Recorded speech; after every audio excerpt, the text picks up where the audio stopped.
Alors on est toujours sur la fête de la pêche à Nevers avec Nicolas Carbeau de la Fédération de pêche qui est animateur et qui va nous parler en quoi consiste son métier déjà. D'accord, merci beaucoup.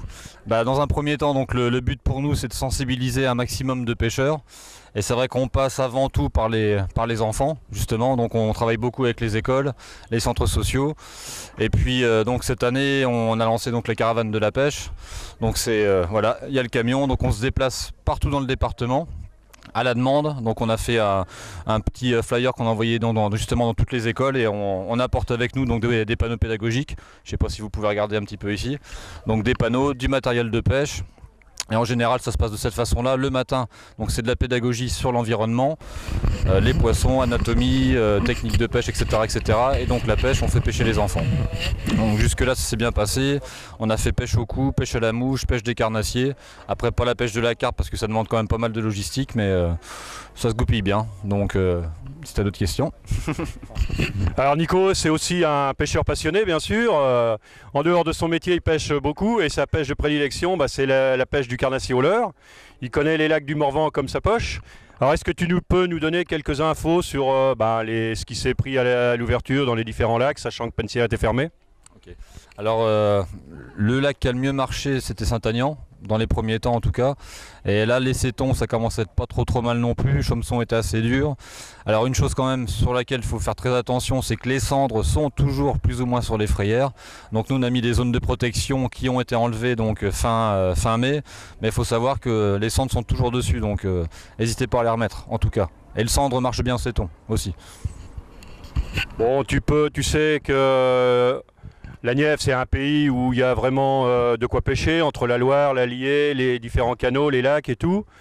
Pour des gens qui seraient de l'extérieur, qui voudraient venir pêcher en Nièvre, tu leur conseillerais quoi? Dans un premier temps, je pense que c'est sympa d'aller voir les lacs du Morvan. C'est quand même un décor qui est assez joli, qui change. Il y a relativement pas mal de poissons. Et après, c'est vrai qu'il y a la Loire et à faire aussi. Mais la Loire est quand même compliquée techniquement. Il y a beaucoup de courants. Il faut trouver les endroits où il y a de l'eau. Ça peut être difficile, mais bon, c'est très valable, surtout pour les gens qui aiment bien pêcher la carpe et le silure. Il y a vraiment des belles populations de poissons très combatifs. Mais moi, j'ai un petit coup de cœur pour les lacs du Morvan quand même. Après, c'est au choix. Donc dans ton métier à la Fédé, tu es aussi garde de pêche et tu t'occupes aussi de la régulation des cormorans, je vais arriver à le dire. Alors est-ce que tu peux nous dire deux mots, d'abord la garderie, comment ça se passe? Alors, au point de vue de la garderie, donc on est 3 dans le département, avec des secteurs attitrés. Donc évidemment 3 gardes pour tout un département, c'est pas énorme. Donc on travaille aussi beaucoup avec l'ONCFS et l'ONEMA sur des missions particulières, surtout la nuit.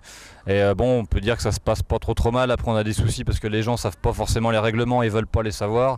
Donc surtout du manque de cartes de pêche et de la pêche de nuit sur des secteurs où elle n'est pas autorisée. Ça c'est vraiment les grosses choses qu'on voit le plus au niveau des infractions.